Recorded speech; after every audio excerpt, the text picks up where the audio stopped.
I'm Dr. Regina Kep. I'm a board-certified clinical psychologist, and I specialize with older adults and families.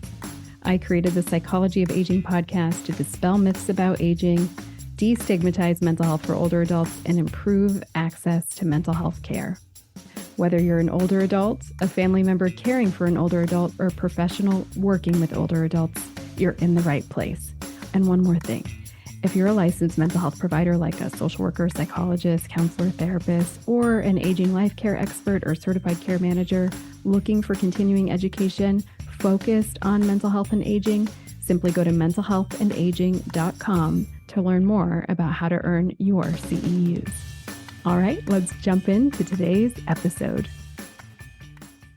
Imagine this scenario. You're sitting with your loved one, reminiscing about a very special time in your life, and your loved one struggles to recall an important part of the story that used to bring them so much joy.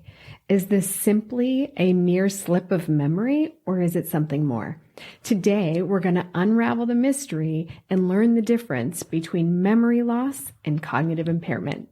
I'm Dr. Regina Kep. I'm a board-certified clinical psychologist, and I specialize with older adults and their families. Whether you're an individual helping an older loved one to navigate the challenges that often come with aging, or a professional working with more older adults, you're in the right place. All right, what is the difference between memory loss and cognitive impairment? When it comes to aging, words like memory loss and cognitive impairment are often used interchangeably. This can lead to a lot of confusion for the people who are experiencing the memory loss or cognitive impairment, for their caregivers, and for professionals. And this is why it's really important to differentiate the difference between memory loss and cognitive impairment, because it has important implications for treatment and care. So let's dive in. Memory loss and cognitive impairment are related, but they're not the same. Memory loss refers specifically to difficulty recalling information that is stored in the brain, like recalling memories or events, or important family stories, or recipes. Cognitive impairment, on the other hand, includes a wide range of cognitive processes that happen in the brain. It can include memory, but it doesn't stop at memory. So it can include how quickly we process information, how we solve problems, our judgment in solving complex problems or making decisions, problem solving, attention, and language skills. So as you can see, cognitive impairment covers so many areas of how our brain functions, where memory loss is just focused on memory and recalling certain events, or difficulty recalling certain events. What's tricky is that memory is a critical component of cognitive functioning.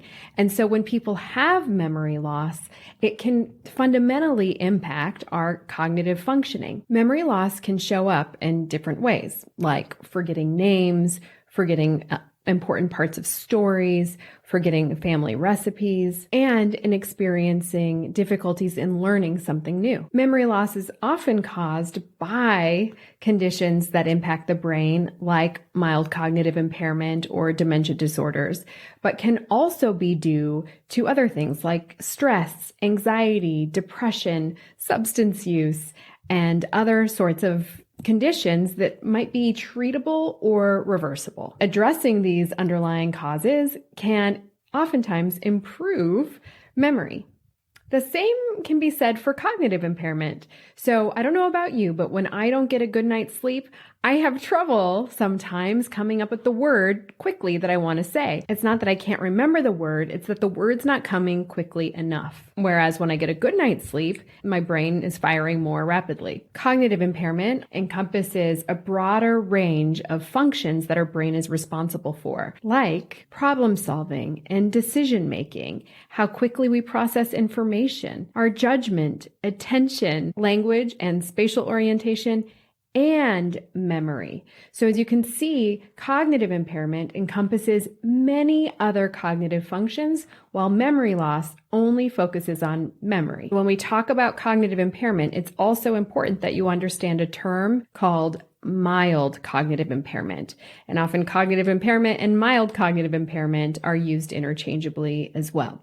So mild cognitive impairment is a clinical condition. It's a diagnosed condition.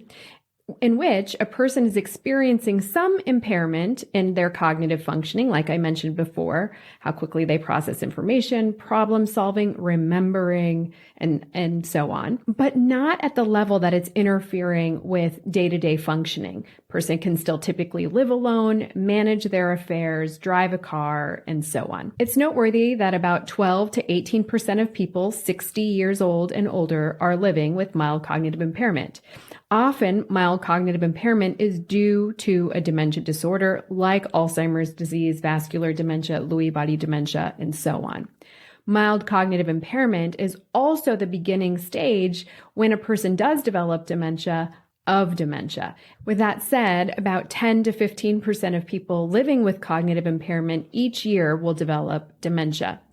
Just because you have mild cognitive impairment doesn't mean that you will develop dementia, just means that your risk is higher. And there are many things that you can do to maintain brain health, even if you do have mild cognitive impairment or dementia disorder. What's also important to know is that more than 40% of Americans who are older adults worry that they're going to develop cognitive impairment or dementia, and I get it, it's a scary thing. But like I said, there's a lot that you can do to optimize your brain health.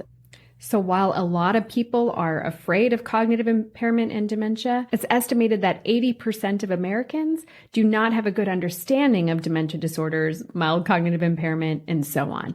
And so I'm so glad you're here, listening and learning. Join me next time, and I'll be talking about the common causes of cognitive impairment in older adults. I'll see you right here. And if you're a professional working with older adults, I have a great resource for you all about navigating memory loss and cognitive impairment in your clinic. So download that guide and you'll get free training and resources on navigating cognitive impairment when it presents in your clinic.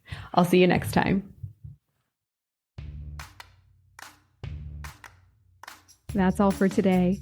Just a reminder, if you're a licensed mental health provider looking for continuing education focused on mental health and aging, simply go to mentalhealthandaging.com to learn more about how to earn your CEUs. Calling all mental health providers. Have you been feeling ineffective, stuck, or unsure of how to best help your client with memory loss? Well, it's not your fault. Most therapists haven't had any training in addressing memory loss or cognitive changes in therapy. But I got something for you. In my free 10-minute video where I walk you through 5 steps for helping your clients presenting with memory loss, you'll learn the difference between memory loss and mental health concerns for older adults and how to help. Get this free training and a bonus workbook that you can start using in your clinic today. Simply go to www.mentalhealthandaging.com/clarity to learn more. That's www.mentalhealthandaging.com/clarity, CLARITY.